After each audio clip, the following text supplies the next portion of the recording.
сайн мэцгэнэ сонсогчдоо Октын подкаст ээлжид дугаар эхэлж байна. Тэгэхээр энэ удаагийнхаа дугаартаа мэдээллийн боловсролтой холбоотой цогц мэдээллийг хүрэхээр зочноо ороод байна.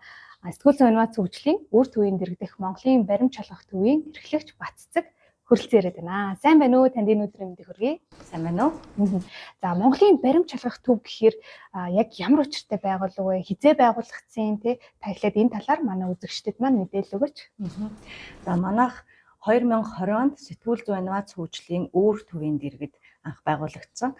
За тэгээ 2021 онд олон улсын баримт шалгах сүлжээ байгууллагын баталгаад гишүүнээр элссэн гэсэн.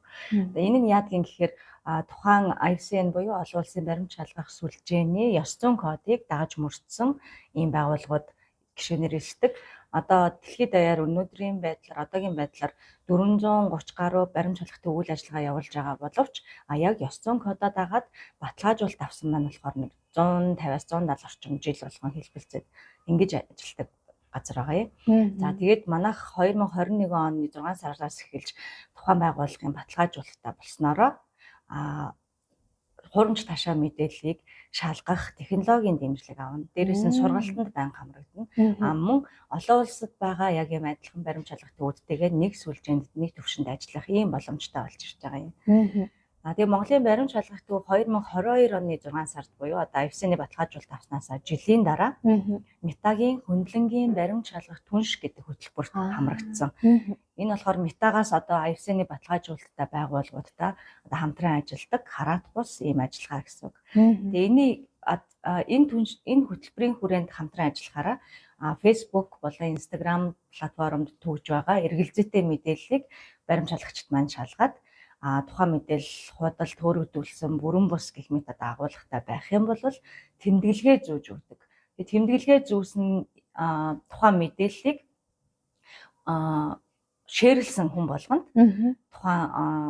шеэрлсэн хүн болгонд мэдээлэл хүргүүлдэг. Одоо тэрийн дахиад шеэрлсэнгүүд таны шеэрлсэн мэдээлэл чинь баримт шалгах төвөөс шалгасан байна. Тэгээд ийм мэдээлэл шүү гэдэг ийм мэдээлэл гарч ирдэг байлээ шүү дээ, тий. Би даасан хараат ус баримт шалгагч шалгасан байна. Яагаад гэвэл гээд ингээ харахаар манай нөгөө баримт шалгалтын тайлан байна гарч ирдэг. Ингэж одоо автоматжуулалт хэрэгэлснээрээ өмнө нь хуурамч мэдээлэл одоо маш өндөр хандлттай 1000-2000 шеэртэй байлаа гэж бодоход тухайн мэдээллийг шалгаад тавихад зөвхөн манай пэйжийн дагагч нарт л хүрдэг байсан бол одоо энэ автоматжуулалтыг ашигладаг болсноороо тухайн хурамч мэдээллийг шеэрлсэн хүн болгонд мэдээлэл хүргүүлдгээрээ одоо илүү давуу талтай болоод ирж байгаа тийм. Тэгэхээр нөгөө хурамч мэдээллийг бууруулах санаачлаганд маань энэ автоматжуулалт маш одоо өндөр үр нөлөөтэйгээр орж ирж байгаа юм үзэгдэл. Одоо жишээлбэл нөгөө нэг хүн болгон гар утсаараа бичлэг хийгээд ямар нэгэн мэдээлэл тавих боломжтой, хэмэл оюун ухаан ашиглах боломжтой гэдэг нөгөө энэ мэдээлэл яг бодтой юу үгүй юу гэдгийг шүүхэд аягүй хэцүү болсон тийм. Тэгээд яг энийг нөгөө нэг тогтоодог аль биесны байгууллага байна гэхээр бас бүр ингээд маш чухал юм шиг санагдаж байгаа байхгүй. Тэгээд жишээлх юм бол Монголд одоо ингээ ганцхан байгаа юу эсвэл 2 3 байж болох юм уу тийм ингээд яаж хэр хэмжээний байж ингэж үйл ажиллагаа явуулдаг.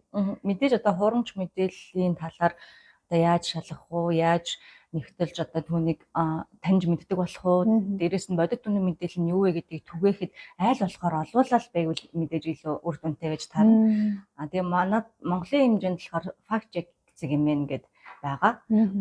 Мөн манайх байгаа одоогийн байдлаар л 2 баримт шалгах үйл ажиллагаа явуулж байгаа. Тэгээд түрүүний хэлснээр онцлог нь одоо манайхын олон улсын баримт шалгалт сүлжээний гишүүн гэдгээр өөр байгаад байна. Дээрэс нь болохоор манайх ч нөгөө энэ арга зүйгээ хуваалцах гэдэг одоо нөгөө ёс зүйн код дээрээ дагаж мөрдөх юм код маань байдаг. Энэ яадаг вэ гэхээр нөгөө тухайн баримт шалгалтыг уншсан хүн өөрөө яг дагаад дуурайгаад хийхэд мэдээллийнхаа одоо зураг нь хурамч байж юу, агуулга нь хурамч байж юу, яаж шалгаж болох вэ гэдэг ийм анхан шатны мэдлгүүдийг өгөхөөр тэр тухайн баримт шалгалт дотроо ингээд зааж өгдөг, арга зүйгээ нээлттэй хуваалцдаг. За үүнээс гадна редакцуудаа баримт шалгах үйл ажиллагааг нутагшуулахаар хэвлэл мэдээллийн байгууллагуудтай хамтарч ажиллаж байна. Дээрэс нь тодорхой бүлгүүдэд те оюутнууд хамтарч ажиллаж байна. Хорон дээр жишээ нь одоо нийгмийн ажилтнуудад сургалт орж байна. Тэднэр маань цаашаа сургагч агш болоод иргэдтэй зааж байна. Гэх мэтчлэн нөгөө аль болох хурж болох бүхий л сувгаар нь хүрэхийг хичээж байгаа. Тэгээд ингэж ажилласнараа мөн дээрээс нь тэр Метагийн автоматжуулалт ашигласнараа илүүтэй одоо хурамч мэдээллийг бууруулахад илүү одоо өрнөлөө үзүүлэхээр л зориод байгаа. За одоо ингээд бүр том байгууллага болоод үйл ажиллагаа явуулж чинь те. Тэнгүүд нэг асуулт гарч ирнэ. Яагаад бид нар нөгөө нэг юм хуурамч мэдээлэл, худал ташаа мэдээлэл те. Тэгээд хитрхи одоо дэврэгсэн ийм мэдээлэл байна гэдгийг ойлгох хэрэгтэй юм. Яагаад бид нар энэ талаар мэдлэгтэй болох хэрэгтэй юм. Та энэ дээр гоё тайлбарлаад өгч. Ер нь бол баримжуулах ажиллагаа гэдэг маань одоо бас нэг шин тутам гараад ирсэн зүйл бол биш. Одоо ялангуяа редакцуудад л байнга байдаг ажиллагаа шүү дээ. Одоо жишээ нь би өмнө санд ажилладаг байхдаа нэг өглөөний мэдээгээ хэлдэг шүү дээ. Мэдээгээ хэлсний дараа бэлтлээ тэрийг одоо редактор хяналаа тухайн өдрийн дугаар удирдагч хянана эцэст нь эрхлэгч орлогч эрхлэгч ингээд шат дамжлагтайгаар тэр чинь баримт шалгаал яваад байгаа гэсэн үг байхгүй тий. Энд чинь арай дутуу байна. Өөр өнцгөөс нь гарга энийг тоог нэгтэлсэн юм уу гэх мэтчлээ одоо ингээ эргүүлэг коммент аваад тэрнийхээ дагуу сайжруулад байна гэдэг чинь редакцийн хэмжээнд баримт шалгах үйл ажиллагаа яваад байна л гэсэн. Гэтэл цахим орчинд хүн болгон нийтлэгч болсон. Хүн болгон өөрийнхөө олж мэдсэн мэдээлэлээ хуваалцахаар одоо орчуулгын алдаатай аж явж болно, тоо баримтын зөрүү байж болно, бүр санаатаагаар хурамч мэдээлэл түгээжч болно тий. Энэ бүх юм хэл хязгааргүй ингэж өрнөж байгаа энэ цахим орчиндх энэ мэдээллийн урсгал донд одоо энэ баримт шалгах үйл ажиллагаа гарч ирж одоо сайн нурын редакц гэх юм уу тийм үйл ажиллагааг хийгээд байгаа гэсэн үг байгаа юм. Тэгээд ер нь бол одоо хүмүүсийн түгэж байгаа шалтгаан бол янз бүр тийм энэ дээрээ бүр хурамч мэдээллийг одоо misinformation, disinformation, malinformation гэх гурав ангилчаад тэгээд тэр болгон дээр нь төрөл зүйл дээр нь одоо бууруулах одоо түүнтэй ингээд тэмцэх арга барил нь өөр гэх мэтчлээ ингээд олон улсад ингээд онлайн түвшинд хөгжсөн. Манайд болохоор зөвхөн бүгдийн хуурамч мэдээлэл, худал мэдээ гэж яваад идэг. Анх одоо 2021 онд тэр нөгөө IFCN-ийн баталгаажуулалт аваад тэгээд анхны ярилцлаганд орж явахад бид нар хурамч мэдээ одоо misinformation, disinformation, malinformation тусгаалan гэж нэрлэдэг тийм нэршил байхгүй. Бүгдийн хурамч мэдээлэл гэж монголчууд ярьдаг гэхээр тэр тухайн мэдээний дараа нь бүр гарчиг нь болохоор хурамч мэдээний тухай нэрлэх өгч байхгүй улсад хурамч мэдээлэлтэй тэмцэх гэж байна гэдэг тийм гарчигтай мэдээлэл гарч ирсэн. Тэгээд энэ хугацаанд манайх Европын сэтгүүл зүйн төвөөс эрхлэн гаргасан баримт шалгах гарын авлага гэдэг ном орчуулж гаргасан мөн ЮНЕСКОгийн сэтгүүлчдэд зориулсан сэтгүүл зүй, худал мэдээ ба хурамч мэдээлэл гэдэг хоёр номыг одоо орчуулан гаргаж байгаа. Энэ хоёр номдор яг нөгөө онлайн түвшинд нөгөө гурван мэдээлэл маань байнга ингээ өөр нөхцөл байдалд өөр ингээ тусгагдсан байгаад идэг. Тэр болгон дээр нь яаж нэршлээ тогтоох вэ гэд энэ өнгөрсөн одоо 3-4 жилийн хугацаанд хэл шинжлэлийн эрдэмтдээс асуулаа. Тэгээд бусад салбарынхантайгаа ярилцлаа, судлаачтай ярилцлаа. Тэгээд тэрний эцэст одоо нэг 3 нэршил тогтоогоод байгаа. Тэгээд одоо misinformation гэдэг нь болохоор чинь хүмүүс одоо тэрийг түгэж байгаа хүмүүс нь тухайн мэдээллийг хурамч гэдгийг мэдэхгүй үнэн гэж итгэдэг. Эсвэл редакцийн хувьд болохоор нөгөө алдаатай мэдээлэл хаяа гаргаж гэхдээ санамсаргүй тэр редакц тэрийг үнэн гэж одоо бодож итгэж гаргаж байгаа тийм.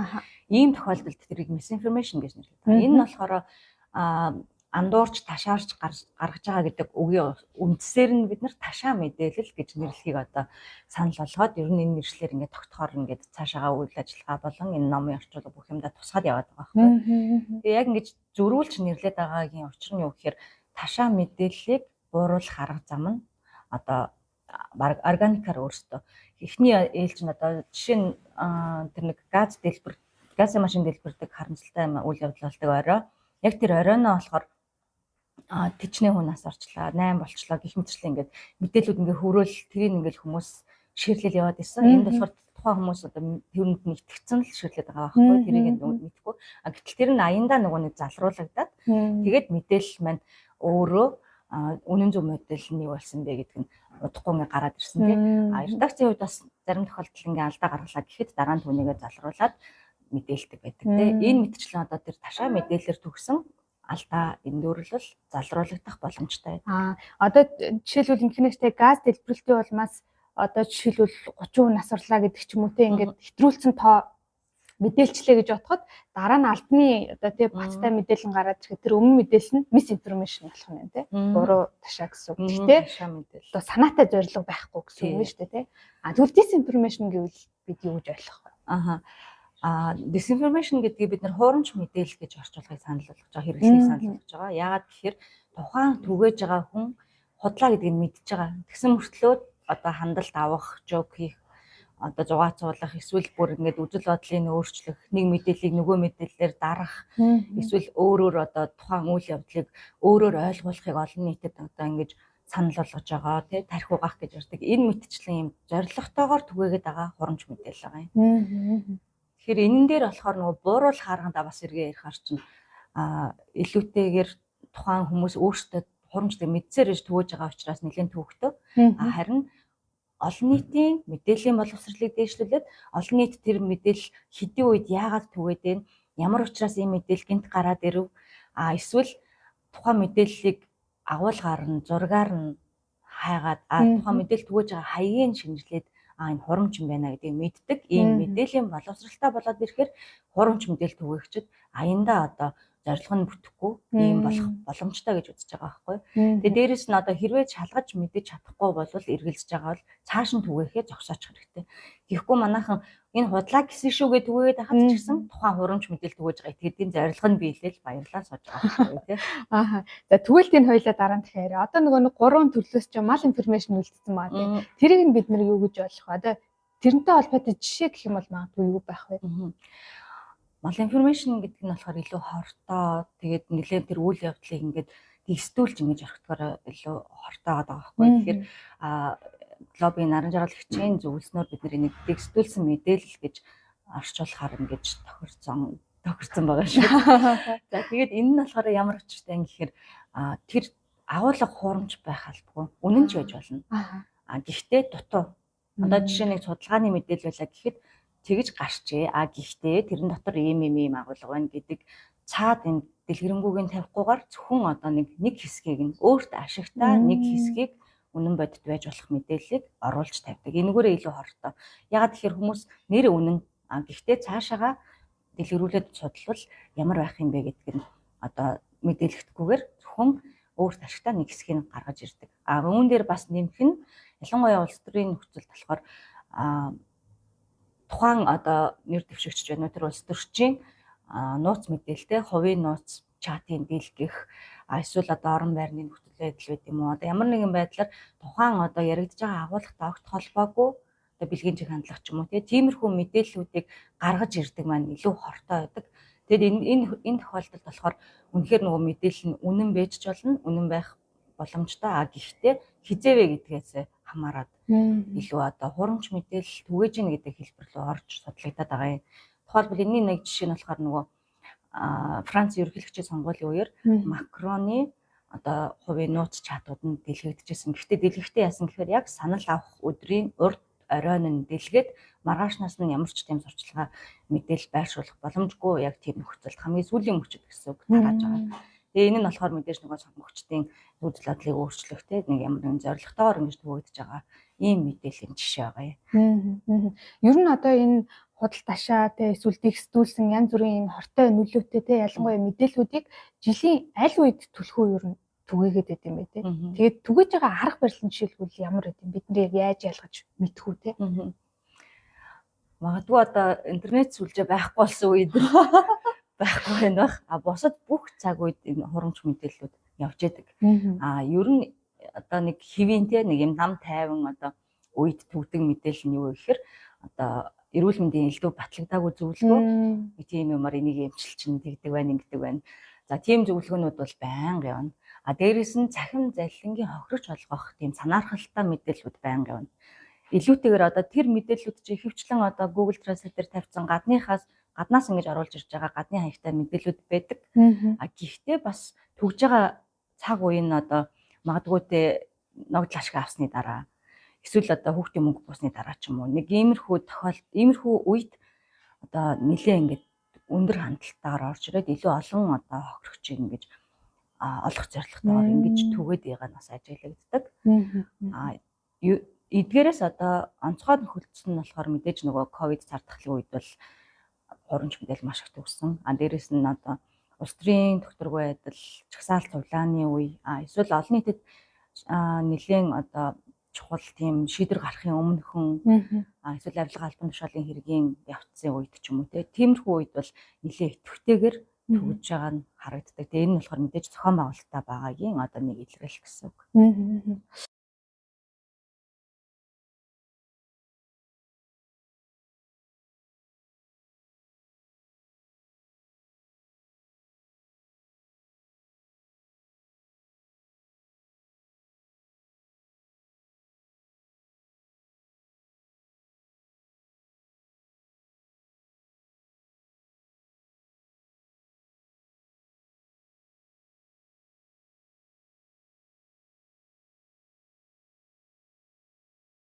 Одоо жишээлх юм бол нөгөө нэг энэ жилийн хувьд ер нь дэлхийд даяар маш олон улсад сонгуул болох гэж байгаа шүү дээ. Тэгээд энэтэй холбоотойгоор яг энэ чиглэлийн нөгөө хурамч мэдээллүүд, ташаа мэдээллүүд ингээд тархах эрсдэлтэй. Одоо ийм нөхцөлөд угаасаа үүсэх нь тодорхой болсон.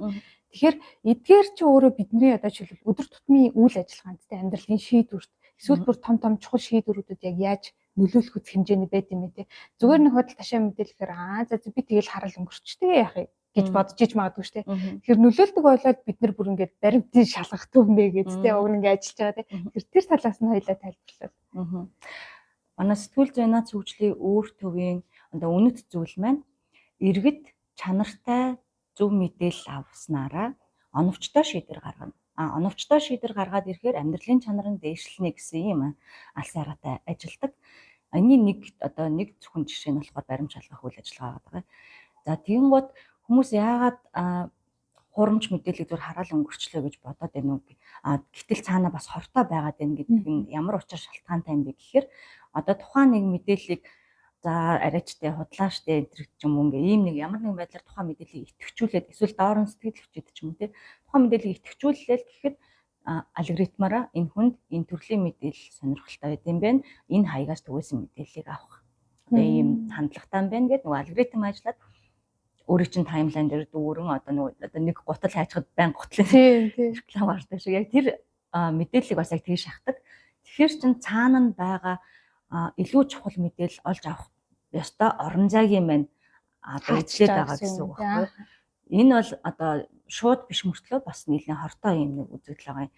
Тэгэд энээс дамжраад одоо жишээ нь илүүтэй зохион байгуулалтаа үйл ажиллагаа явуулж байгаа зохион байгуулалтаа одоо хурамч мэдээлэл түгээж байгаа энэ тохиолдолд нөгөө олон нийт ингээд шуугаад тойруудад эхлэхээр хэвлэл мэдээллийн байгууллагууд маань үннийг олох гээд тэрний араас ингээд их сурвалжуудтай холбогдоод ингээд цаг заваа өрөөд дээрээс нь тий тэрний оронд одоо илүү чухал олон нийтэд хэрэгтэй сэдвийг одоо мэдээлж авах. Тэгээд илүүтэй одоо төсөв бид юм уу юу гэдэг нь тий албан тушаалтны хэрэг ч юм уу тэрний талаар ингээд үүдэн сурвалжлаад ингээд явж явах хэвээр цаг завыг нь энэ хурамч мэдээлэлээр бужигнуулсан бүм рүүгээ оруулаад ингээд алаад байгаа нь энэ одоо шууд биш хорлол энэ дээр байгаа даа.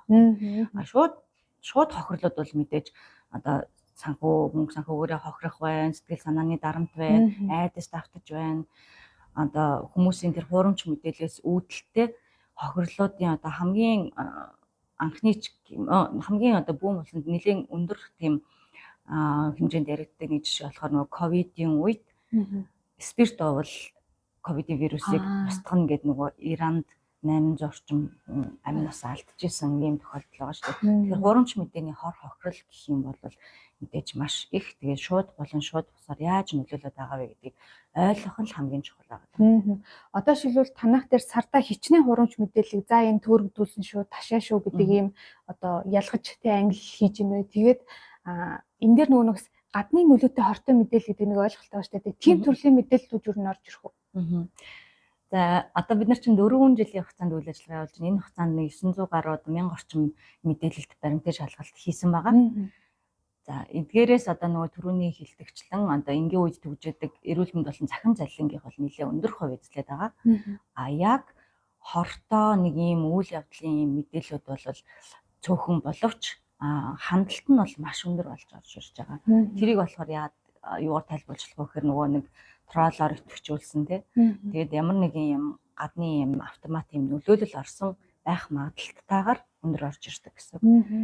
За тэгээд илүүтэйгээр одоо Монголын олон нийтийн сэтгэл санааг одоо сэтгэл зүг нийгмийн сэтгэл зүгтэй аль нэг тийш нь ингээд хандуулахыг санаархсан юм мэдээлэлүүд илүүтэйгээр ямар нэгэн нөлөөлөлтөөр орж ирж гинүү да гэж одоо зөвхөн хардах хэмжээнд байгаа. Үнийг бол одоо батлаагүй. Одоо яг так ID кодор нь ч юм уу технологийн аргаар ингээд батлаад ингээд тавих бол боломжгүй. Яагаад тэгэхээр нэг хаягаар тухайн мэдээллийг түгээлээ манайх шалгаад ингээд рейтлээ үзэгдэлт нь буураад тэр мэдээллийг түгээсэн хүн болгонд мэдээлэл хүргэлээ. За 2 3 гэхээр одоо нөгөө алгоритм манай эзэмшдэг метагийн хөндлөнгийн баримт шалгах түнш хөтөлбөрийн хүрээнд эзэмшдэг автоматжуулалтын хүрээнд тухайн хаягийн үзэгдэлт бүр нэлээд одоо буураад дээрэс нь одоо буст ч юм уу метагийн ямар нэг үйлчлэг авах эрхгүй болох гэх мэтчлэн одоо юм хязгаарлалт үйлчилдэг. Тэгэхээр нөгөө этгээд мань яадаг вэ гэхээр тэр хаягаа болоод өөр шинэ хаяг нээгээд дахиад яг нөгөө өмнө хаягаар явж ирсэн тэр мэдээллүүд тэн дээр ингээ яг давхардал копи паст хийсэн. Тэгэл яг тэрийгэ хуулаад түгээж явах жишээтэй. Тэгэнгүүт нөгөөх нь илүү сонирхолтой байна, гарчгийн сонирхолтой хүмүүсийг урайлан дуудсан байна. Дарж ороод ингээ саналаа өг гих мэтчлэн одоо ингээд итгэвчүүлсэн байна. Энэ болгонороо дахиад өндөр хяналт аваад дахиад нөгөө хүмүүс маань энд ийшээ шуурж яснаа, ийшээ шуурнаа л гэсэн үг байхгүй. Тэгэхээр яг энэ тохиолдолд нөгөө л олон нийт маань мэдээллийн боловсралтай байгаад тухайн хаягийг хурамч болохыг нь мэдээд ямар үед түгээгээд байгаа, ямар учиртай вэ гэдэг цаад шалтгааныг нь ойлгоод ирэх юм бол нэг мэдээлэл түгээлээ тэрийг итгэвчүүлэхгүй орхичиход л тэгээд хичнээн автоматжуулалтаас илүү үнцэнтэй тэр арга барил нь болж байгаа байхгүй. За сүүлийн асуулт. Одоо ингээд тухайн мэдээлэлтэй ямар нэгэн байдлаар нөгөө с ิจ гтэй байгааг бид нар мэдэх шинж тэмдгүүд нь юу юм бэ те? Одоо холбоосон жишээлбэл нэг юм ямар нэгэн сургаггүй юм холбоостой байж болох юм те. Зүгээр тааж бодоход тэрнээс гадна өөр ямар жишээнүүд? Хамгийн анхдагч шинж бол мэдээж маш анхаарал татсан сонирхолтой байна.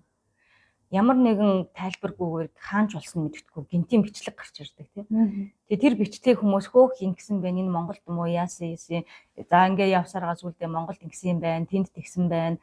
Эсвэл тэр тэгсэн байна болоод бүр ингээ нөгөө мэдээлэл маань ингээ хувирсаар агаад бүр тийм болж ирдэг. Гэтэл яг тэр гинт хаанаас ч юм бэ нэг юм бичлэг орж ирж явах үед магадгүй нэг улс төрчийн албан тушаал авилгын хэрэг шүүхэр шийдвэрлэгдэжсэн байж магадгүй. Эсвэл эрх баригчдын зүгээс нэг юм чухал шийдвэр гаргах гад тэрийг олон нийтэд мэдүүлмээргүй байсан байж болно тийм. Яг тухайн үед юу болсон бэ? Яг ямар цаг үед ийм мэдээлэл гараад байна гэдгийг илүүтэй анхаарах хэрэгтэй байгаа юм.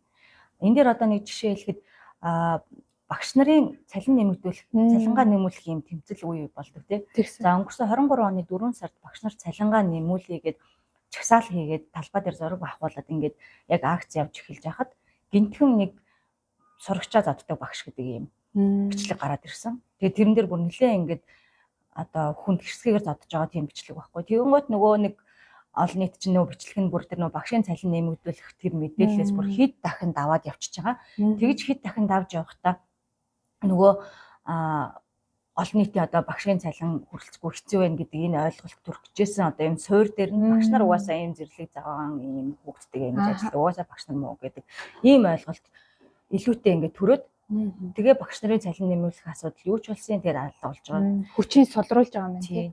Тэгээ дараа нь энэ бас дахиад үзүүлэл 9 сард 23-ны 9 сарын 1-нд дахиж давтагдсан нь юу вэ гэхээр боловсролын сайд багшийн цалингийн тухай мэдээлэхтэй одоо ийм нөхцлөөр одоо нэг багш 2.5 сая төгрөг хүртэлх цалин авах боломжтой болно гэдэг мэдээллийг багш нар 2.5 сая төгрөгийн цалинтай гэж ингэж түгээд тэгэн гот худлаа үнэн ингээд би ингээд насаараа багш байсан хүн байна миний цалингийн хуулгыг хар гэх мэтчлээ одоо ингээд хилцүүлэг ингээд нийгэмд ингээд органикэр ингээд өрнөд эхлэх яг энэ үед бас нэг багшийг зодж байгаа эцгийн бичлэг гэж гарч ирж байгаа.